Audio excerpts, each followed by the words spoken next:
이게 찬양을 듣는데요. 제가 울컥울컥 몇 번 했어요. 저희 어머니, 아버지 연세 되시는 분들도 계시고요. 그죠? 아마 제일 연세 적으신 분이 저희 형님보다도 훨씬 많으시니까요. 그런데 이렇게 믿음의 연륜만큼 나오시는 그 찬양 속에서 제가 참 많은 은혜를 받았습니다.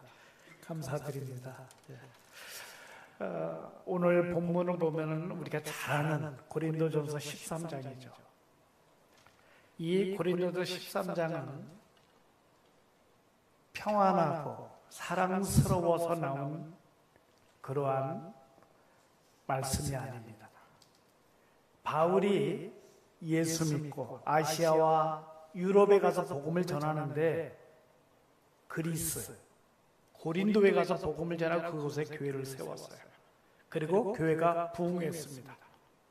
성도들이 이제 많아졌어요. 그런데 이 교회의 특징이 뭐예요? 그리스의 특징이 뭐예요?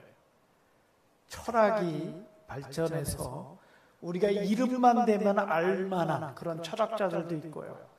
그런 환경 속에서 이 교회가 부흥을 한 것입니다.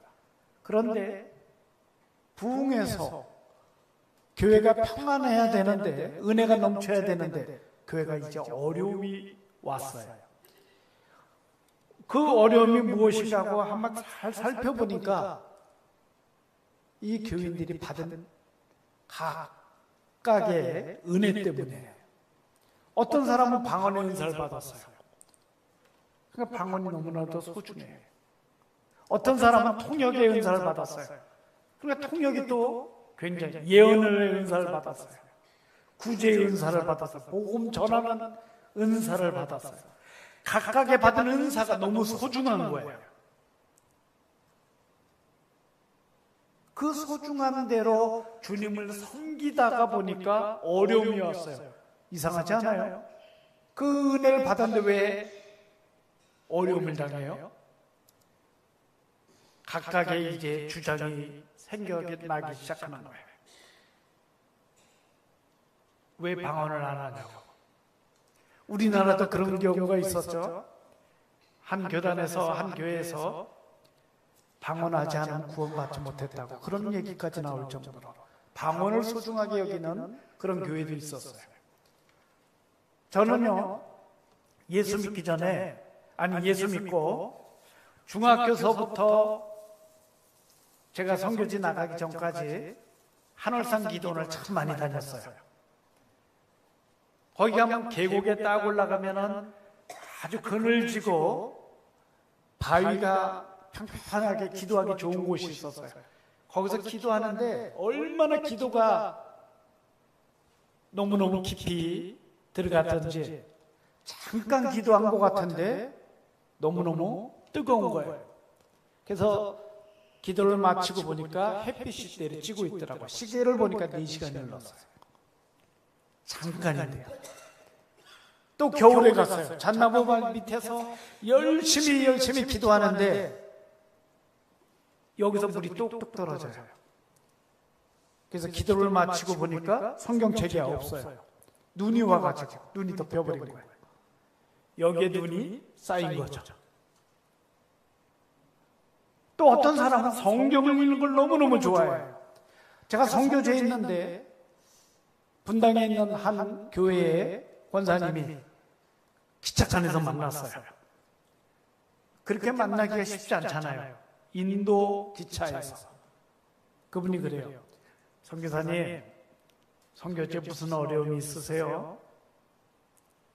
그래서 이런 어려움이 있습니다. 그랬더니 이분이, 선교사님, 하루에 성경을 얼만큼 읽으세요? 그래서 제가 이만큼 읽습니다. 그게 문제입니다. 그렇게 읽으면은 문제 생길 수밖에 없어요. 저는요, 눈만 뜨면, 시간만 뜨면 늘 성경을 읽어서 하나님의 은혜가 얼마나 넘치는지 몰라요. 문제 해결이 다 돼요. 이 고린도 교회가 그런 교회예요. 자기가 받은 은혜 때문에 이게 너무 소중해서 교회 간에 어려움이 생기기 시작했어요. 성만찬을 하는데 지금처럼 우리 교회에서 하는 것처럼 예전의 성만찬은 그러지 않았어요. 포도주를 많이 갖다 놓고 떡을 많이 갖다 놓고 어떻게 보면 식사를 같이 하는 그런 수준이었어요. 만약에 우리 지금 이만큼의 성도들이 있으면은 포도주 얼마와 떡이 얼마 있어야 될 것 같아요. 그 우리가 이제 아마 계산할 거예요. 그만큼을 갖다 놨는데 먼저 있는 분들이 다 먹어버린 거예요. 늦게 오신 분들은 먹을 수가 없는 거예요. 그런 거 갖고도 다투기 시작하고 여러 가지 어려움이 생겼습니다. 바울이 전도에서 부흥을 해서 너무너무 좋았던 교회가 어려움이 생기는 거예요. 바울은 지금 매를 맞고 병이 들고 감옥에 갇히고 수많은 고통 가운데 있는데 본인이 세운 교회가 어려움을 당하는 거예요. 근데 그 어려움을 보니까 다른 게 아니에요. 받은 은사 때문에, 받은 은혜 때문에 어려움을 당하는 거예요. 한국 교회도 보니까 그런 어려움들이 많더라고요. 자기가 받은 것이 너무 소중해서 그것을 강조하다 보니까 어려운 거예요. 저는 한국에 있는 동안에 어린이 선교단체 파이드원에서 일을 했습니다. 그러면 저는 저의 강조점이 어디에 많이 있을 것 같아요? 어린아이죠. 근데 제가 어린아이를 막 강조만 하면 어떻게 될까요? 그럼 교회가 어려울 수밖에 없어요. 제가 어린이에 대해서 열심히 있을 때 안산이 큰 교회의 청년으로 활동을 했으면 그 교회는요, 그 당시 1600명이 모이는 교회인데 어린이 쪽에는 아예 관심이 없어요. 왜 그러냐면 목사님께서 CCC에서 활동을 해갖고 대학생 또 뭐 이런 활동을 많이 하시는 분이에요. 그러니까 주일학교는 저는 막 속이 타죠. 그죠? 그런데 교회는 어때요? 어린아이부터 어른까지 남녀 배웠던지 못 배웠던지 부자든 가난한 모든 사람이 모이는 곳입니다. 그리고 각각의 받은 은사대로 하나님 앞에 영광을 돌리고 또 하나님 앞에 헌신하는 곳이 교회예요. 그런데 내가 받은 은혜가 너무 소중하다 보니까 그것이 다른 사람들이 관심이 없고 그것이 우리 교회에서 약할 것 같으면 우리 마음이 어때요? 불편해져요. 고린도 교회가 지금 그런 교회인 거예요. 그래서 다툼이 일어나고 그 안에 여러 가지 어려움들이 생기게 되었습니다. 그때 사도 바울이 이 말씀을 고린도서 13장을 기록하게 된 거예요. 그래서 뭐라고 합니까? 1절서부터 한번 제가 볼게요. 내가 사람의 방언과 천사의 말을 할지라도 사랑이 없으면 소리나는 구리와 울리는 꽹과리가 되고 내가 예언하는 능력이 있어 모든 비밀과 모든 지식을 알고 또 산을 옮길 만한 모든 믿음이 있을지라도 사랑이 없으면 내가 아무것도 아니요 내가 내게 있는 모든 것으로 구제하고 또 내 몸을 불사르게 내어줄지라도 사랑이 없으면 내게 아무 유익이 없느니라.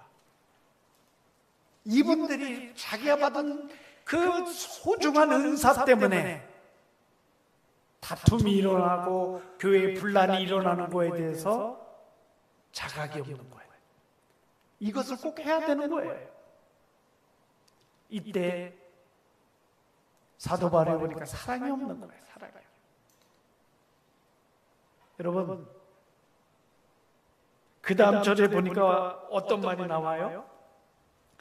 사랑은 오래 참고 사랑은 온유하며 시기하지 아니하며 사랑은 자랑하지 아니하며 교만하지 아니하며 무례히 행하지 아니하며 자기의 유익을 구하지 아니하며 성내지 아니하며 악한 것을 생각하지 아니하며 불의를 기뻐하지 아니하며 진리와 함께 기뻐하고 모든 것을 참으며 모든 것을 믿으며 모든 것을 바라며 모든 것을 견디느니라.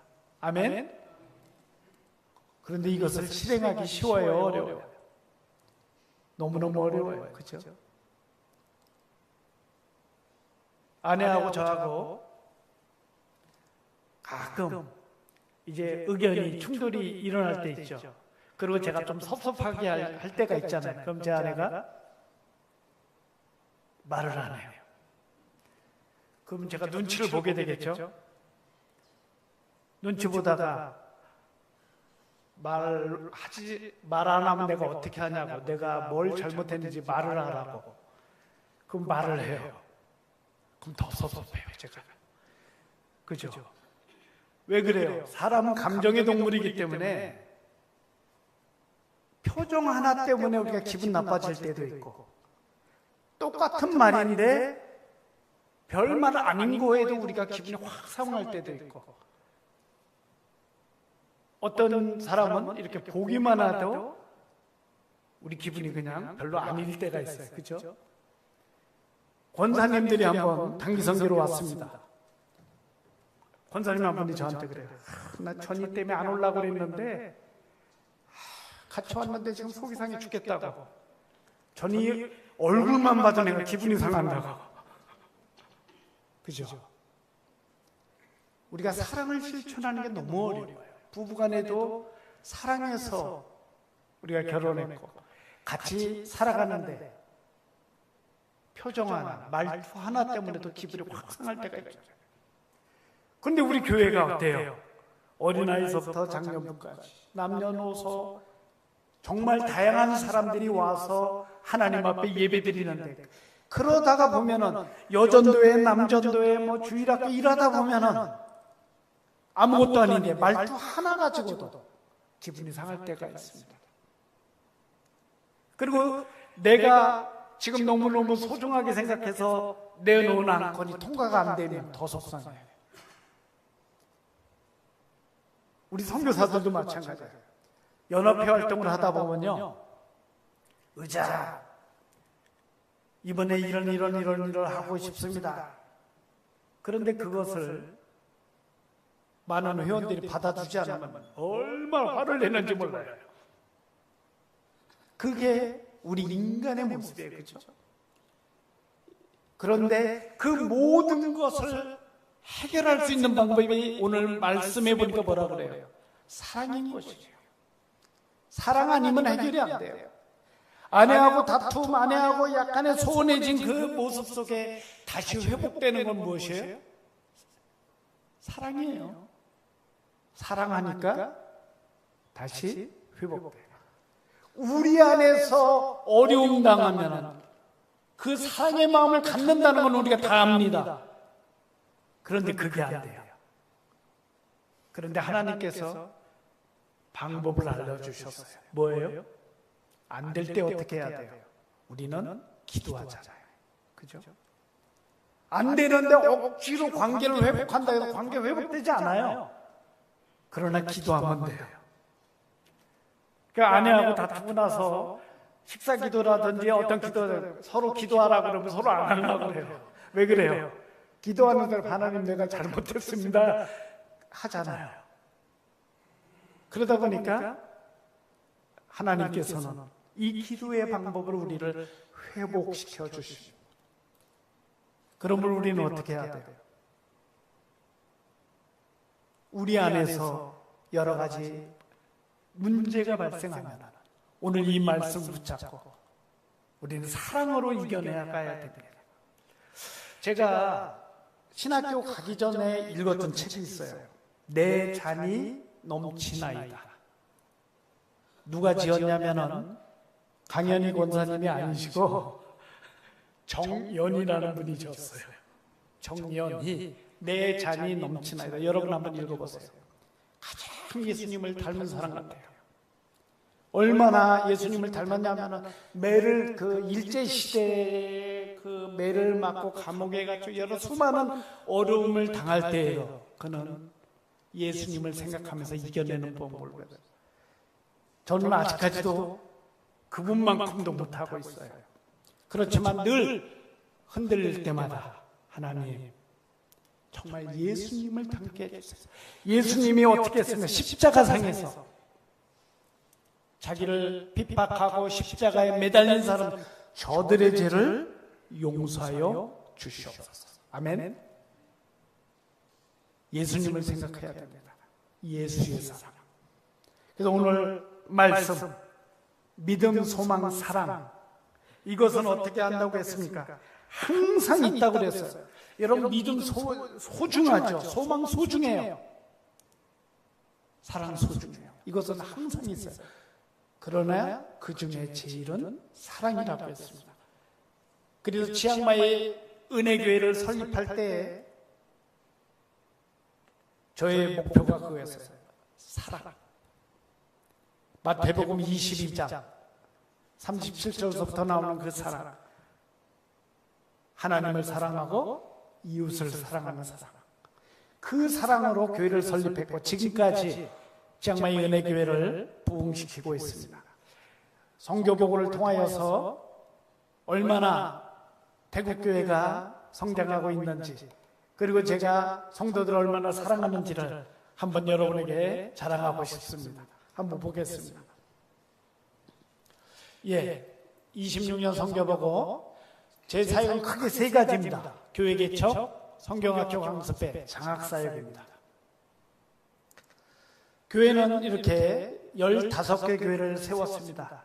우리 교회가 세운 교회는 아니요, 잠깐요. 전 단계로 다시요. 12번에 리수족 판콘교회, 그 다음에 13번에 이게 막 섞였네요.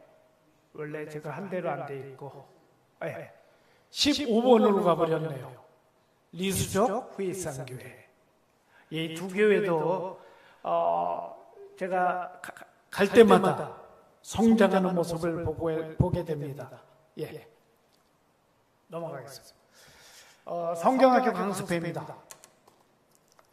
주일학교 강습회를 통하여서 태국의 주일학교가 성장하기 위해서 해마다 한국에 있는 파이리온 선교회의 교재를 갖다가 번역해서 이렇게 하는데 4박 5일 합숙훈련을 합니다. 3박 4일이래요. 3박 4일 합숙훈련을 해요. 예전에 저 어렸을 때 성경학교에 강습회가 그랬거든요. 우리나라가 합숙훈련을 했었어요. 그전에. 그런데 지금 그 기억을 가지고 제가 지금 합숙훈련을 하고 있습니다. 언제까지 합숙을 할지는 모르겠어요. 태국교회도 점점 태국 사회도 변하고 있기 때문에 어려움은 있어요. 그러나 아직까지는 이렇게 합숙훈련을 하고 있습니다.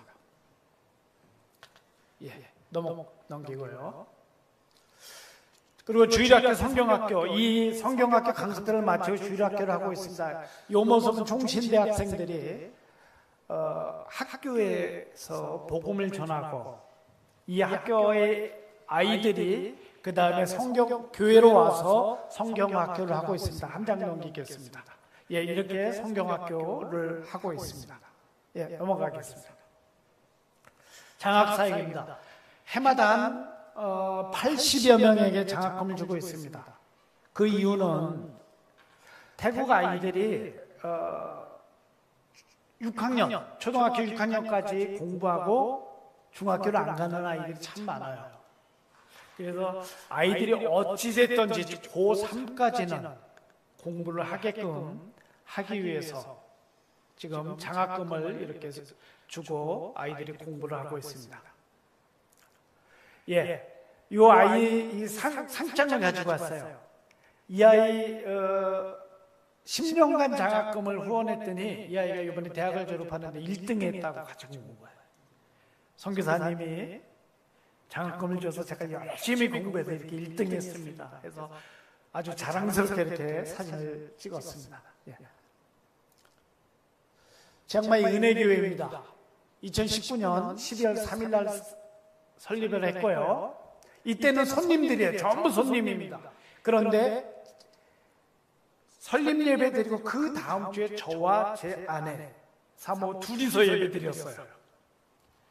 그런데 이 교회를 설립한 건 뭐냐면 그동안 세웠던 교회에 산에 세웠잖아. 이 아이들이 치앙마이 내려왔는데 대학을 가고 취직을 하러 왔는데 교회에 정착을 못 하더라고요. 그러니까 제가 교회를 세우니까 어때요? 산에서부터 봤으니까 아이들이 와서 정착이 되더라고요. 그렇게 해서 지금 6년이 지나니까 이렇게 많은 사람들이 제일 많이 왔을 때 한 63명이 예배를 드렸어요. 그렇게 예배드리니까 막 바닥에 앉아서 예배드릴 수밖에 없는 그런 환경에 있습니다. 4m, 8m 안에서 60여 명이 지금 예배를 드리고 있는데 얼마나 행복한지 몰라요. 꽉 차니까요. 그죠? 예. 부활절 모습입니다. 부활 행사를 하고 결환을 가지고 동네에 가서 이렇게 전도하는 모습입니다. 추수감사 예배. 이거는 제가 가운데 사진만 빼고는 다 다른 곳에서 예배 드리는 모습인데 강단에 설치한 거 보세요. 굉장히 멋있게 해놨죠. 예. 저렇게 많은 곳으로 추수감사절을 꾸미고 있습니다. 성탄절입니다. 지금 태국은 새벽송을 가능해요. 그래서 지금 새벽송 하는 모습 있죠. 그리고 교회 앞에 주차장에다가 저렇게 무대를 꾸미고 저희가 성탄 예배를 드리고 있습니다. 그 이유는 태국 사람 불교 국가잖아요. 거의 다 불교인이잖아요. 그러니까 예수님의 나심을 그들에게 전하기 위해서 밖에 무대를 설치하고 저렇게 예배를 드리고 있습니다. 주일학교 모습입니다. 지금 주일학교 유초동부 9명, 중고동부 13명, 대학부 9명, 청년부 10명. 그 다음에 이쪽 맨 위에 있는 아이들은 전도되어서 나왔는데 어쩌다 한 번씩 나오는 애들이에요. 그래서 이 아이들을 집중적으로 기도하고 있습니다. 이 아이들이 믿음을 굳건하게 받아서 믿음 안에 성장하기 위해서 기도하고 있습니다. 예. 남전도회, 여전도회. 제가 얘기도 하지 않았는데 본인들 스스로 남전도회를 만들고 여전도회를 만들었어요. 그래서 한 달에 한 번씩 이분들끼리 모이는데 얼마나 좋아하는지 몰라요. 그리고 이렇게 활동을 하고 있습니다. 밥 먹고 나서 이 남전도회가 설거지하는 모습이죠. 남전도회 설거지하는 모습인데 주일학교 아이들도 설거지를 해요. 그래서 모든 부서가 순서를 돌아가면서 하는데 너무너무 행복해하고 있습니다. 넘기고요. 구역예배.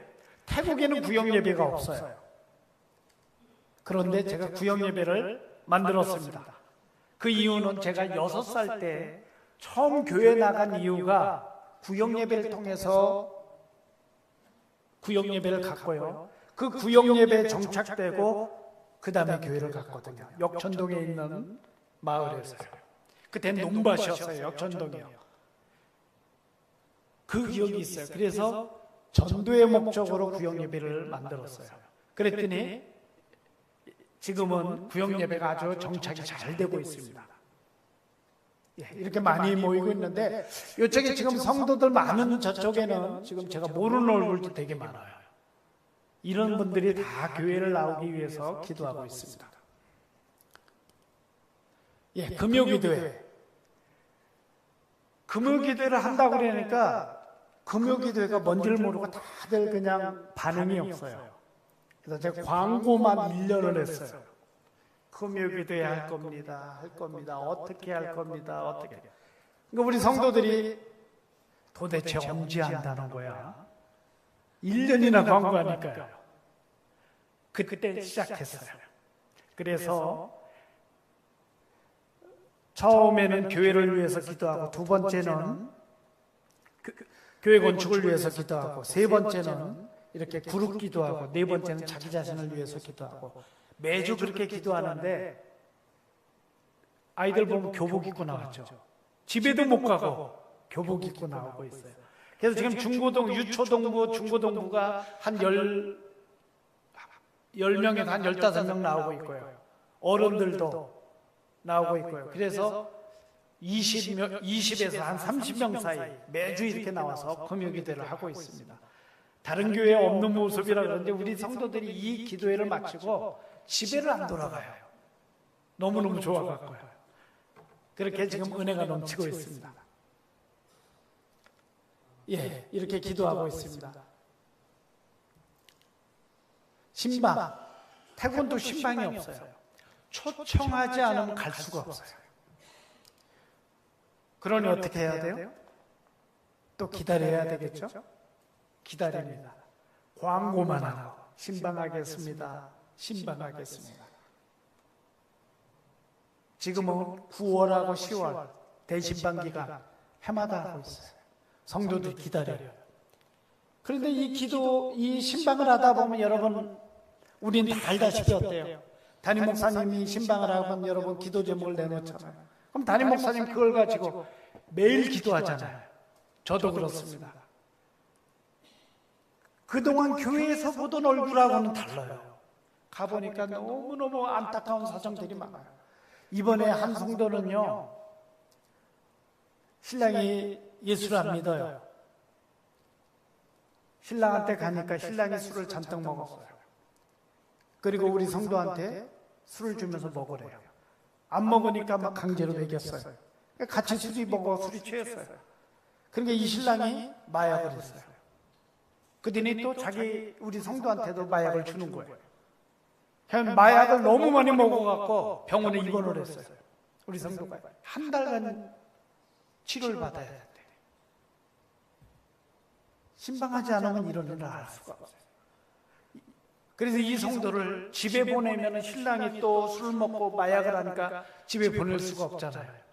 우리 전사님, 현지 우리 태국 전사님 집에서 생활하고 있어요. 제가 오면서도 그랬어요. 집에 가면 안 된다. 신랑이 술을 완전히 끊고 마약을 완전히 끊으면 가야지. 가면 어떡하냐? 너 죽는다. 그러니까 가면 안 된다. 신심부탁을 하고 왔어요. 부영예배 이번에 사진을 우리 전사님이 다 보내오는데 보니까 열심히 신앙생활하면서 마약과 멀리하고 있습니다. 여러분 기도해 주세요. 이런 일들이 비일비재해요. 태국 성도들이 믿음이 있는 것 같으면서도 가정 방문을 해보고 신방을 해보니까 너무너무 연약한 부분이 많아서 제가 기도 제목이 지금 많아지고 있습니다. 이것은 저의 행복이죠. 그죠? 성도들이 믿음 안에서 이겨나가고 있기 때문에 저는 행복한 기도를 하고 있습니다. 예. 신방, 여기 전에 우리 여기 보면은 두 부부가 있죠. 이분들은 대학교, 치앙마이 대학 교수입니다. 은퇴하셨어요. 이분들이 우리 교회에 출석을 하시는데 이 남자 교수님은 우리 교회에 와서 세례를 받았어요. 그런데 이 여성도 교수님께서 얼마나 우리 교회 큰 보배인지 몰라요. 젊은이든 학생이든 젊은이든 새신자 없는 본인이 다 맡아서 일일이 케어를 해요. 그리고 대학교 교수를 했기 때문에 젊은 아이들의 그 사정을 알고 하나씩 얼마나 잘 보살피는지 몰라요. 지난번에는 또 간호사 이 의료 계열에 있던 새신자 한 분이 와서 이분이 와서 이제 초신자니까 또 우리 이 성도가 새신자 교육을 하고 영접 기도를 하고 앞으로 세례를 받을 수 있도록 그렇게 준비를 해놓고 있습니다. 이런 분들이 이렇게 다 모여서 교회 오는 걸 얼마나 행복해하는지 몰라요. 그러니까 어때요, 제가? 여러분 제 표정이 어떻습니까? 어둡고 칙칙하고 그러지 않죠? 좀 이렇게 흥분되어 있는 느낌이 아니에요? 그죠? 정말 흥분이 돼요. 왜냐? 성도들만 봐도 너무 행복하기 때문에 그렇습니다. 성경 필사, 성경 읽기도 하고 있습니다. 올해는 로마서 쓰기를 했어요. 그때는 벌써 14명, 15명이 성경을 썼고요. 성경 읽기 일독을 하고 있습니다. 연말 되면 아마 모든 성도들이 일독을 하지 않을까 그렇게 기대하면서 독려하고 있습니다. 유초동부 9명, 중고동부 13명, 대학부 9명, 청년부 10명, 장년부 33명, 남전도회가 아마 12명 정도 될 거고요. 여전도회가 한 21명 이렇게 됩니다. 그리고 출타 중인 방콕이라든지 한국에 지금 일하러 온 청년도 있어요. 그 다음에 호주, 이스라엘 이런 데 일간 청년들이 있습니다. 그 청년들이 9명. 그 다음에 전도대요. 아까 한쪽에 사진 봤죠? 가끔 출석되는 성도 7명, 그래서 총 90명의 성도들이 모여서 예배를 드리고 있습니다. 제 꿈이 뭘까요? 몇 명이냐가 아닙니다. 그죠? 우리 성도들을 통하여서 자기 가까운 사람들, 그 사람들에게 복음이 전해져서 그들과 함께 하나님 앞에 예배드리는 것이 목표겠죠. 그죠? 그 목표 속에서는 무엇이죠?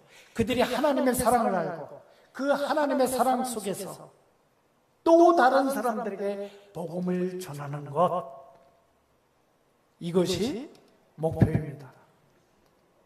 성도들이 행복하게 지금 교회에 나오는 그 모습 속에 저도 행복하고 우리 성도들도 행복합니다. 한 사람 한 사람에게는 문제가 있지만 그들이 나와서 은혜 받으니까 하나님 앞에 그들이 함께 영광 돌리고 함께 찬양하고, 이 모습이 우리가 바라던 모습 아닐까요? 그죠? 이를 위해서 우리 교회가 늘 기도해 주셔서 저는 큰 힘이 되고 있습니다. 여러분이 기도하지 않는다면 어떨까요? 제가 이렇게 힘있게 사역할 수가 없어요. 기도하는 게 느껴져요. 늘 기도하는 게 느껴집니다.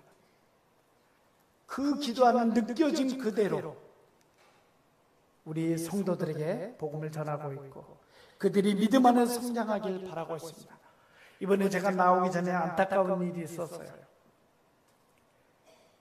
10년간 장학금을 주면서 공부하던 아이가 대학 졸업하는 날 혈액암으로 소천을 했습니다.